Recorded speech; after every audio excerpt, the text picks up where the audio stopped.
Hola, seguimos con el estudio de Apocalipsis o Revelación de San Juan, el teólogo. Seguiremos entonces con la explicación paso a paso de esta gran profecía y vamos a continuar lo que es el capítulo 2, parte 4. Continuamos entonces en el versículo 18 del capítulo 2 y dice, y escribe al ángel de la iglesia en Tiatira, el Hijo de Dios. Tiatira era una de las 7 iglesias que se menciona en el capítulo 1 de Apocalipsis, y se encontraba ubicada esta iglesia en esta posición, lo que hoy es Turquía, aproximadamente por aquí. Resulta que Tiatira se llama actualmente, hoy en día se llama Akhisar, y está situada a unos 250 kilómetros de Estambul. Y más o menos así lucía esta iglesia de Tiatira. Entonces, aquí escribe al ángel, le dice Jesús, ¿a quién? A Juan, que escriba esta carta dirigida a esta iglesia Tiatira, y aquí, si te das cuenta, se va presentando Jesús, el Hijo de Dios. Nuevamente Jesús le dice a Juan que mande una carta al dirigente de la iglesia de Tiatira. Comienza esta carta diciendo, está presentándose como el Hijo de Dios. ¿Quién? Jesús. Dando a entender que Jesús es una divinidad tan directa de Dios, específicamente que es descendencia directa, pues de Dios. Es el Hijo, aquí se está presentando, el Hijo de Dios. Esta terminología que utiliza Jesús al referirse él como Hijo de Dios, habla de dos características que él tiene. La primera es que él, por ser el Hijo de Dios, viene a servir de manera directa ¿a quién? A Dios, y a hacer la voluntad de él. Aquí se presenta el Hijo de Dios, y entonces se puede entender que Jesús viene a hacer la voluntad de quién, de Dios. La segunda condición que se puede entender es que por ser el Hijo de Dios, él es que el heredero de lo que Dios de manera directa le ha dado. En este sentido, Jesús viene a ser el heredero porque él es el Hijo de Dios. ¿De qué? De todas esas cosas que por derecho son de Dios.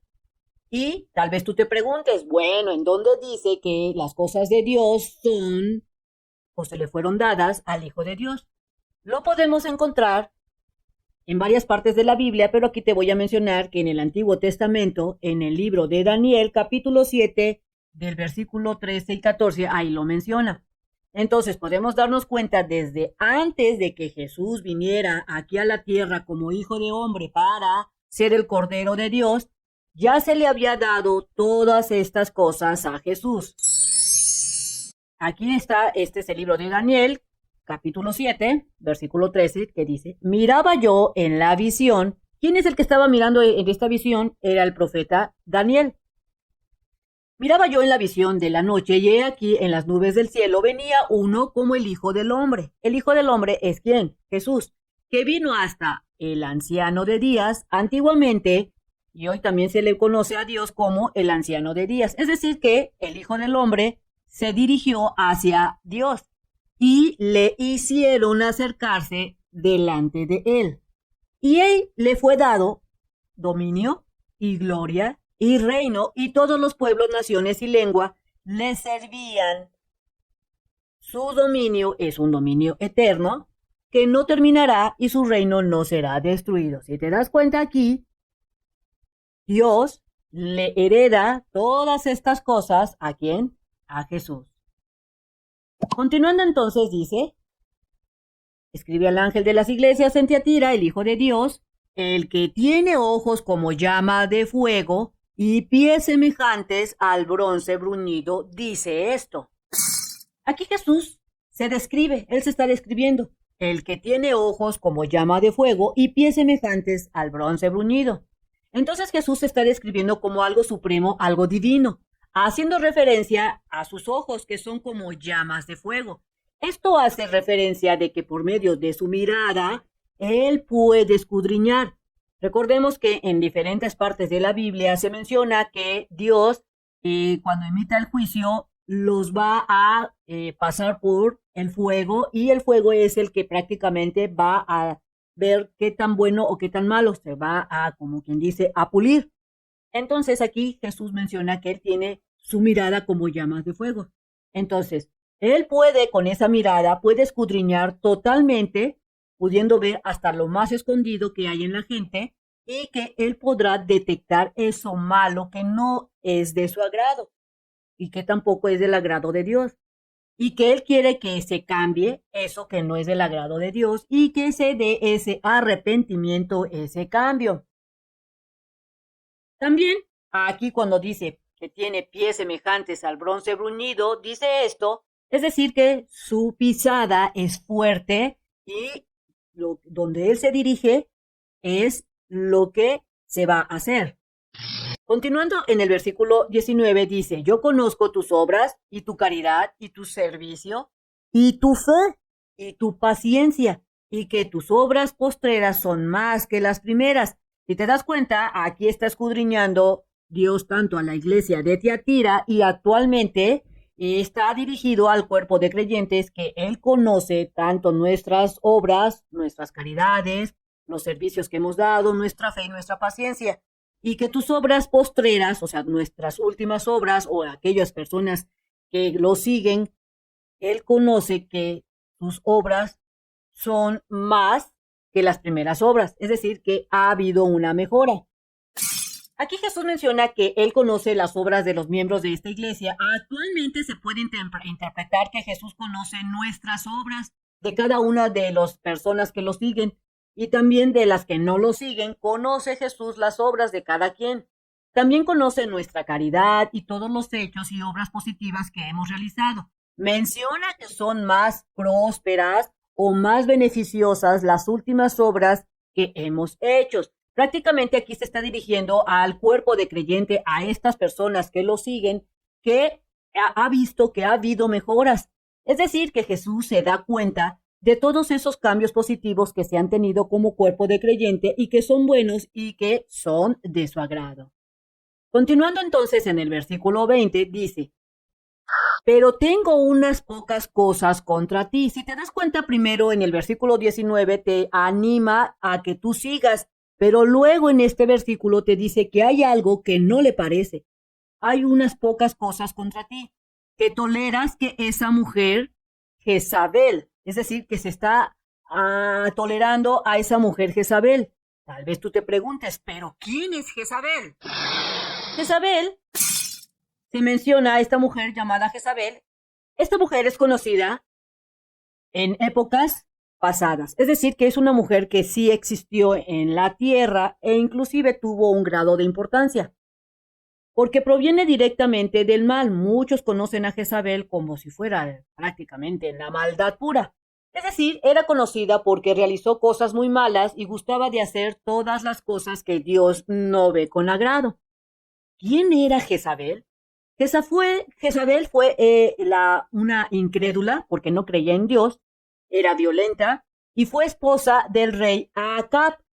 Resulta que Acab fue un rey que reinó sobre Israel por un tiempo. Es decir, que esta era la esposa de este rey. La reina Jezabel se aferró y se opuso y adoraba, daba lo que era la adoración a otros dioses. No adoraba al Dios de Israel. En lugar de eso, adoraba y promovió la adoración y el culto de falsos dioses. Entre ellos estaba este dios Baal. Y inclusive, si tú lees lo que son, donde la mencionan que son en los libros de Reyes en la Biblia, esta mujer rendía sacrificio de niños, de bebés, a estos dioses. O sea que era una malvada, pero en serio. Entonces aquí, si te das cuenta, te dice, pero tengo unas pocas cosas contra ti, que toleras que esa mujer Jezabel, es decir, que estás tolerando pues la doctrina que seguía Jezabel. ¿Por qué Jesús menciona a Jezabel y la trae en esa época, o la trae inclusive en nuestros tiempos, cuando ella ya no existía, ya había muerto hace muchos años atrás? Resulta que porque a algunos creyentes de esta época, de la época de la iglesia de Tiatira, y actualmente algunos creyentes permiten o siguen o seguían algunas conductas que hacía esa mujer en esos tiempos, que era la idolatría a otras deidades. Es decir, que esta iglesia o algunas personas idolatraban al dios Baal. haciendo referencia a la época de la iglesia de Tiatira. Si nos enfocamos hoy en día, se puede decir que actualmente algunas personas o algunos creyentes adoran a otras deidades, a algunos santos o a algunas creencias extrañas. Pasándonos a nuestros tiempos, como te mencionaba, Jesús está diciendo al cuerpo de creyentes que a pesar de que están haciendo buenas obras y que Dios y que Jesús lo ve y lo sabe y lo ve con agrado, hay algunas que insisten en seguir adorando o hacer cosas que en su momento practicaba esta mujer Jezabel, que viene siendo que Jezabel practicaba esta doctrina de la idolatría a otros dioses, es decir, a adorar a otros dioses paganos, como santos o vírgenes, otros dioses o al mismo diablo. Hay algunas personas que creen en Jesús, que creen en Dios y que hacen buenas obras, pero insisten en no dejar esa idolatría a otros falsos dioses. Entre ellos, como te menciono, a santos, a vírgenes, a otros dioses, al mismo diablo, que se le está adorando, ya sea de manera que todo el mundo a veces lo puede ver, porque hay gente que dice yo creo en la Santa Muerte y todo el mundo lo sabe, o también pueden estar adorándolo a escondidas.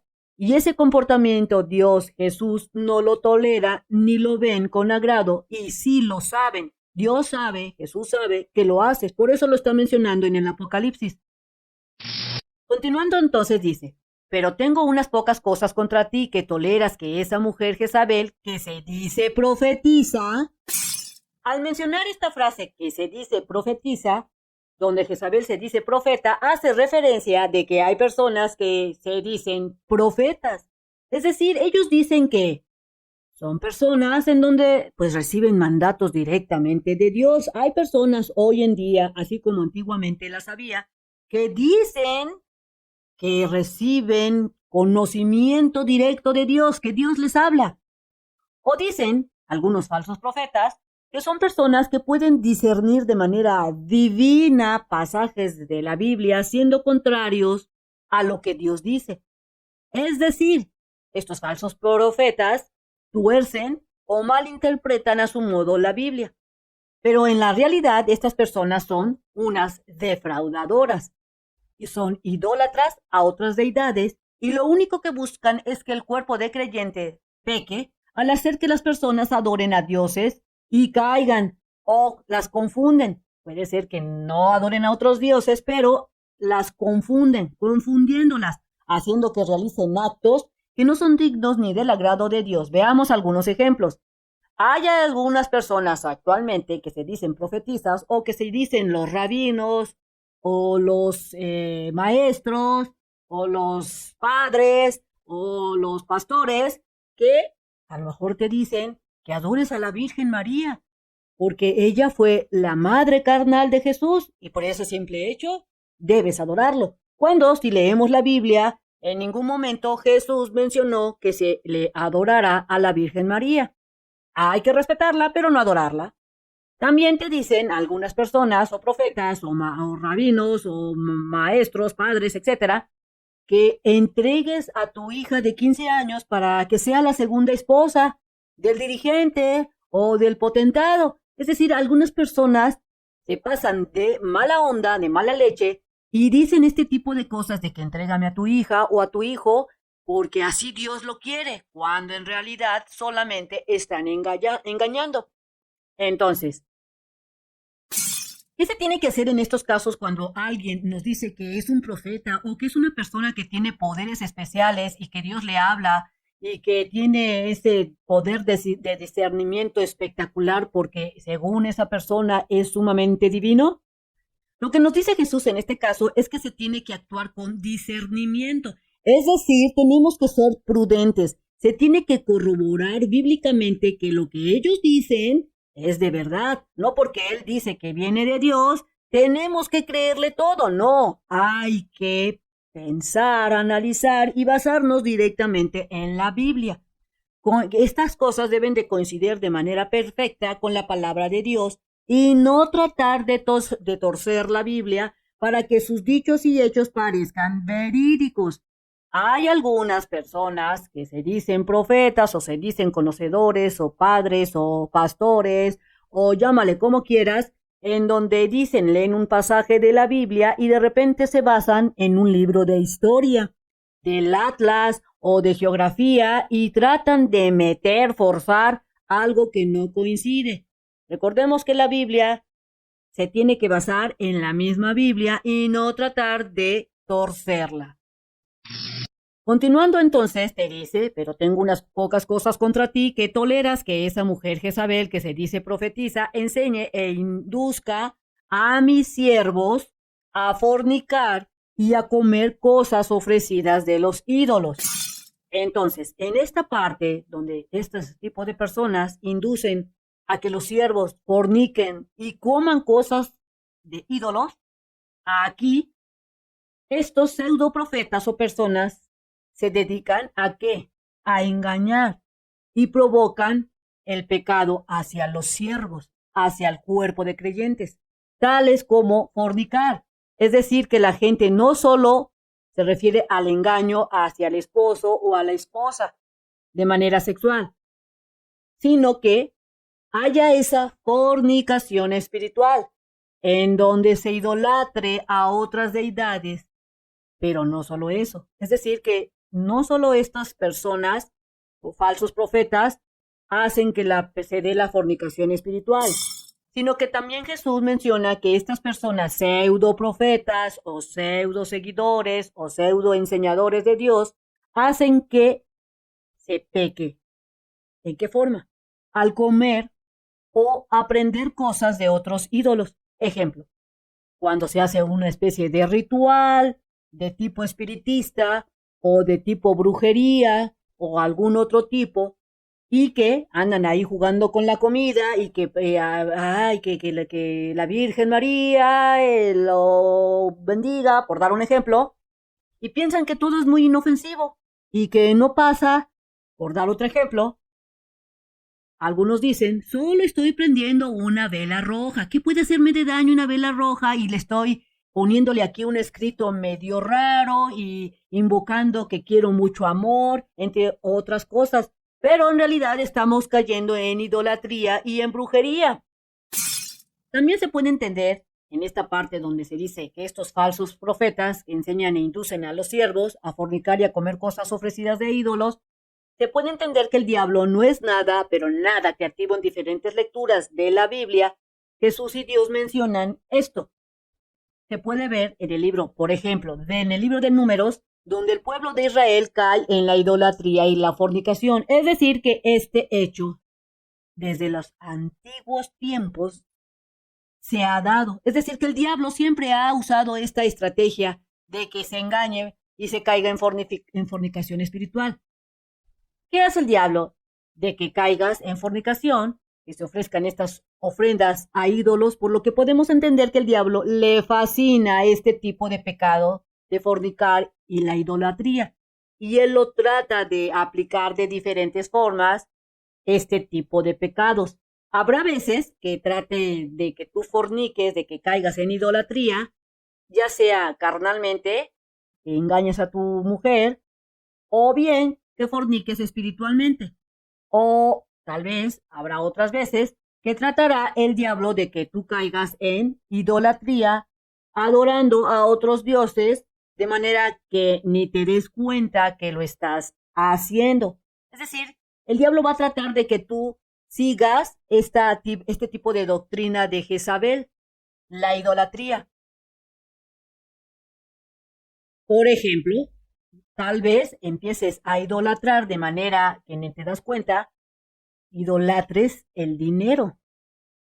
Que empieces a hacer como, yo soy merecedora de dinero, necesito dinero, ¿dónde puedo conseguir dinero? Merezco abundancia, merezco dinero, merezco dinero. Entonces aquí está dando la idolatría, ¿qué? Al dinero. O se esté dando la idolatría a los políticos. Yo necesito que regrese como estábamos, o necesito fulano, ojalá que se pueda dar esa idolatría a políticos, o la idolatría a hijos como, mi hijo es lo máximo, no, es que mi hijo es fantástico, yo no puedo hacer nada sin mi hijo. O se esté dando la idolatría a santos o a otros dioses, etcétera. Continuando entonces en el versículo 21, tenemos que le he dado tiempo para que se arrepienta de su fornicación y no se ha arrepentido. Es decir, que aquí Jesús menciona que nos está dando ese tiempo para que se arrepientan o nos arrepintamos, para que cambiemos. Jesús le ha avisado a este tipo de personas que caen en este tipo de pecados, que es la fornicación espiritual y de comer o caer en hacer actos de idolatría como los que menciona aquí. Y no, esas personas no quieren entender o no lo aceptan, ya sea que no lo acepten por ignorancia o porque su cultura no se los permite o por el qué dirán, o mejor me quedo callada y después acepto, pero luego vuelvo a hacer lo mismo. Pero Jesús ya lo está advirtiendo, lo ha advertido aquí, y aún así hay gente que no se arrepiente o se arrepiente a medias. Entonces aquí Jesús les está advirtiendo muy claramente que eso no es de su agrado. Entonces, pasando al versículo 22, te dice, ¿qué es lo que va a pasar? Ya lo advirtió Jesús que no hay que caer en idolatría como lo hace o lo hacía Jezabel. He aquí, yo la arrojo en una cama y a los que cometen adulterio con ella los arrojo en gran tribulación. Aquí Jesús deja bastante claro que todo aquel falso profeta o engañador que hace que un seguidor a Cristo caiga, es decir, que peque por causa de idolatría como lo hacía Jezabel, lo que hará Jesús lo va a derribar y lo arrojará en grandes tribulaciones. Es decir, que esa gente tendrá problemas, ya sea que caiga en enfermedad de él, o que caiga en enfermedad alguna de sus familiares, o que tenga otra serie de problemas. Aquí lo está diciendo Jesús. He aquí, yo lo arrojo en una cama, y a los que cometen adulterio con ella los arrojo en gran tribulación. Una forma en la cual nos educa Dios o Jesús, cuando no queremos entender que ciertas cosas que no queremos, estamos negando, ya Jesús nos los dejó claro con ciertas cosas o eventos, y nosotros lo entendimos y nos dimos cuenta que por ahí no era la cosa, pero insistimos en seguir en estos actos de maldad, como el caso de la idolatría, el adulterio, entre otras cosas, nos lleva a pecar y no queremos entenderlo. La forma en que Dios nos hace entender que no es bueno eso es dejando que nosotros tengamos como consecuencia una serie de problemas como resultado de nuestras decisiones. Es decir, que Jesús no te está castigando como tal, solamente deja que pasen las cosas. Si no entendiste por las buenas, solo deja que pase el resultado de tus decisiones, siendo esto un montón de cosas negativas que caerán en tu vida. Y eso sucede por el simple hecho de no haber hecho caso cuando Dios te lo advirtió que no lo hicieras. Eso que era contrario a su palabra. Dijo, bueno, si quieres seguir en ese camino, pues que te caiga tus propias decisiones, tus consecuencias, te caiga el resultado, por lo cual tendrás problemas. Pero también este versículo tiene un significado bastante fuerte con respecto a lo que es la profecía de la venida de Jesús. Número 1. Está el significado de que si algún creyente no se arrepiente y no hace ese cambio con respecto a lo que concierne al adulterio espiritual, a la idolatría de otros dioses o idolatría a otras cosas, si no se da ese arrepentimiento, ese cambio, en el tiempo que ha marcado Dios como parte de los tiempos que han de venir, si no se arrepiente, sufrirá la tribulación de los tiempos finales. Posiblemente alguno diga, pero es que yo ya estoy muy grande, tal vez ya me muera mañana y pues ya ni modo. Entonces, ya tu tiempo se está terminando. Puede ser que te toquen los tiempos de lo que es el apocalipsis, los tiempos finales, y si no, te tocará el tiempo de la muerte terrenal. Así es que no desperdicies el tiempo, arrepiéntete. En la profecía de Daniel, donde en esta profecía se menciona que habrá 7 años conocidos como los últimos tiempos del fin, donde este tiempo se divide en 2 periodos, la suma de estos 2 periodos te da 7 años, que se menciona en el libro de Daniel. en donde en el primero se da 3 años y medio, es la primera parte, y los otros 3 años y medio es el otro periodo, donde en esta profecía de Daniel, que viene siendo la misma profecía del Apocalipsis, en esta se mencionan otras cosas y otra perspectiva que menciona Daniel. Es decir, que a Daniel se le reveló una serie de cosas, es decir, se le revela cosas a Daniel, y en la profecía del Apocalipsis, que trata de los mismos tiempos que Daniel, aquí en la profecía del Apocalipsis se revelan otras cosas, así como en la profecía de Zacarías se revelan otras cosas, y en otras profecías se van revelando, donde se habla de los últimos tiempos, de los tiempos finales. Todas estas profecías se van complementando para que el cuerpo de creyentes tenga ¿qué? Sabiduría. Por eso no solo se tiene que estudiar el Apocalipsis, sino también se tiene que estudiar lo que el profeta Daniel, el profeta Zacarías, para poder entender mejor los últimos tiempos, porque se van complementando para que el cuerpo de creyente tenga sabiduría y sepa distinguir cuando vengan los últimos tiempos y no nos chamaquien, que son los tiempos de tribulación. Entonces, en la profecía que relata el profeta Daniel, se menciona que en los primeros 3 años y medio habrá que tribulación, persecución por parte de quién. En este tiempo, esta serie de problemas o tribulaciones vendrán por parte de Satanás al cuerpo de creyente, porque no se dio este arrepentimiento. Pero también se habla de esta persecución satánica que se tendrá al cuerpo de creyentes en los primeros 3 años y medio, por, como te mencionaba, por parte de Satanás y del anticristo. Y se menciona tanto en la profecía de Daniel como en el capítulo 6 del Apocalipsis de esta persecución que tendrá el cuerpo de creyentes. Se sufrirá de persecución, de tribulación por parte del diablo y el anticristo, y lo menciona tanto en Daniel como en Apocalipsis. Y el segundo periodo, de los 3 años y medio que le siguen, conocido como la gran tribulación, esas tribulaciones vendrá por parte de Dios, que vendría siendo la ira del Altísimo.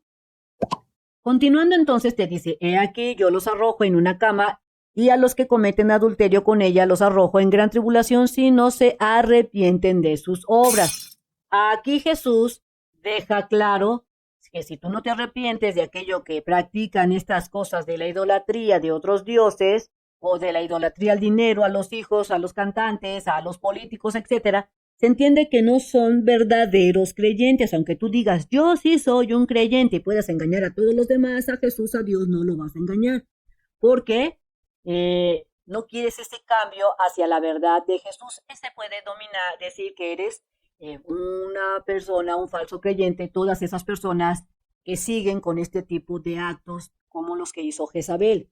Y si nos basamos en los últimos tiempos, se entiende que esas personas que no se arrepienten de hacer estos actos inmundos, pasarán a la siguiente tribulación, que será peor que los primeros 3 años y medio, porque aquí es cuando se viene la ira de Dios.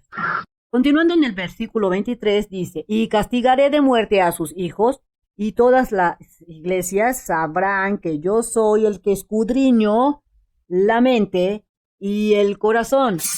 ¿Cuál será el castigo que dará Jesús si no se arrepiente uno, no cambia y deja de estar cometiendo este adulterio espiritual, de acuerdo a lo que hacía esta mujer Jezabel?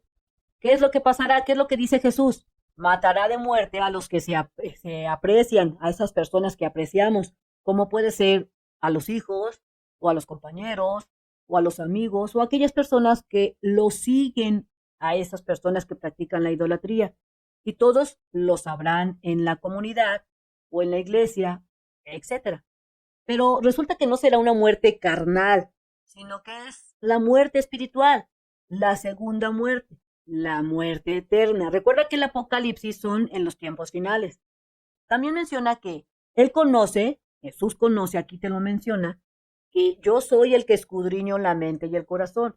Entonces Jesús escudriña todos los pensamientos más profundos de cada creyente, de cada persona, desde la mente, desde el corazón, desde los riñones, desde todas partes, por lo que Jesús actúa, porque ya escudriñó todo tu ser y sabe tus hechos. Es decir, que cuando pasen estas cosas, Jesús no lo va a hacer por sí. Ay, me miraste bien feo. Ay, no, mira, me tiraste el pancito y por eso ahí te va mi ira. No, es porque ya te escudriñó, ya sabes cuáles son tus hechos. Y te preguntarás, ¿y por qué matará a los hijos, amigos o todo aquel que le sigue al que peque?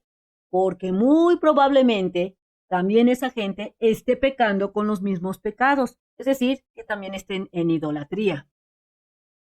Continuando, donde dice, sabrán que yo soy el que escudriño la mente y el corazón y daré a cada uno de vosotros según sus propias palabras, sus propias obras. Entonces Jesús juzgará a cada persona por sus hechos y actos y dará conforme sus frutos que se haya hecho durante la vida.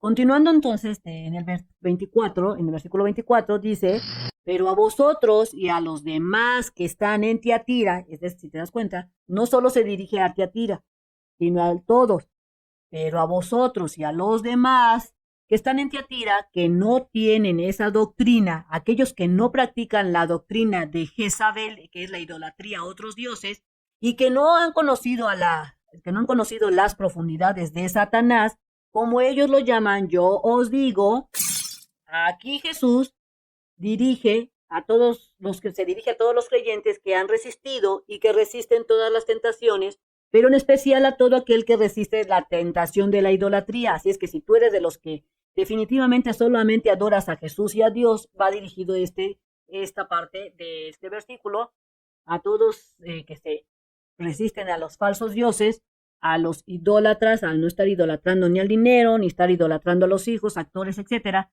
y que han resistido.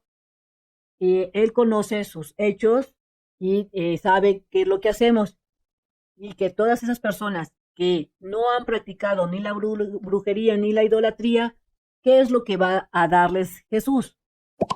No impondré sobre vosotros otra carga.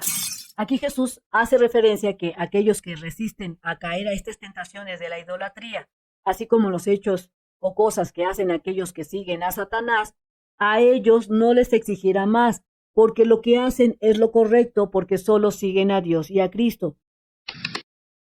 Pero lo que tenéis, dice Jesús, lo que tenéis, retenedlo hasta que yo venga.